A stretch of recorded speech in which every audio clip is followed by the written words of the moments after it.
YS కుటుంబంలో ఆర్థిక చిచ్చు ఇప్పట్లో తగ్గేలా లేదు. వైఎస్ కుటుంబ ఆస్తుల వివాదంలో తల్లి విజయమ్మ తాజాగా వేసిన అఫిడవిట్ ఏపీ రాజకీయాల్లో సంచలనంగా మారుతోంది. తన సొంత కుమారుడు వైఎస్ జగన్మోహన్ రెడ్డి తన మనవలైన షర్మిల పిల్లలకు తీవ్ర అన్యాయం చేస్తున్నాడంటూ ఆమె నేషనల్ కంపెనీ లా ట్రిబ్యునల్లో అఫిడవిట్ దాఖలు చేశారు. వైఎస్ రాజశేఖర్ రెడ్డి బతికున్నంత వరకు ఆస్తుల పంపకం జరగలేదని, ఉన్నవన్నీ ఉమ్మడి కుటుంబ ఆస్తులేనని ఆమె తేల్చి చెప్పారు.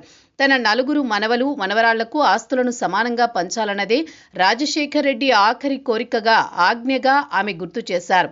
గత కొంతకాలంగా వైఎస్ కుటుంబంలో ఆస్తి వివాదం జరుగుతోన్న సంగతి తెలిసిందే. ముఖ్యంగా సరస్వతి సిమెంట్స్ షేర్లతో పాటు ఇతర ఆస్తుల విషయంలో వివాదం కొనసాగుతోంది. ఈ నేపథ్యంలో విజయమ్మ తన కుమార్తె షర్మిలకు అండగా నిలుస్తున్నారు. ఈ నేపథ్యంలోనే జగన్ నేషనల్ కంపెనీ లా ట్రిబ్యునల్ను ఆశ్రయించారు. తన తల్లి షేర్ను చెల్లెలు షర్మిల దక్కించుకోవడంపై పిటిషన్ దాఖలు చేశారు. దీనిపై గత కొద్ది రోజులుగా వాదనలు కొనసాగుతున్నాయి. ఈ నేపథ్యంలో విజయమ్మ అఫిడవిట్ దాఖలు చేశారు.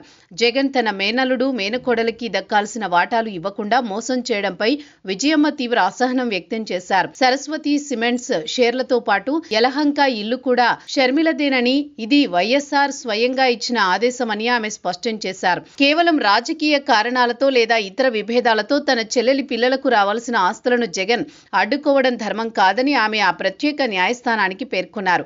షర్మిల అడుగుతోంది కేవలం తన పిల్లల భవిష్యత్తు కోసం, ఆమెకు రావాల్సిన రాజ్యాంగబద్ధమైన వాటాయే తప్ప జగన్ ఇచ్చే బహుమతి కాదని కూడా తేల్చి చెప్పారు.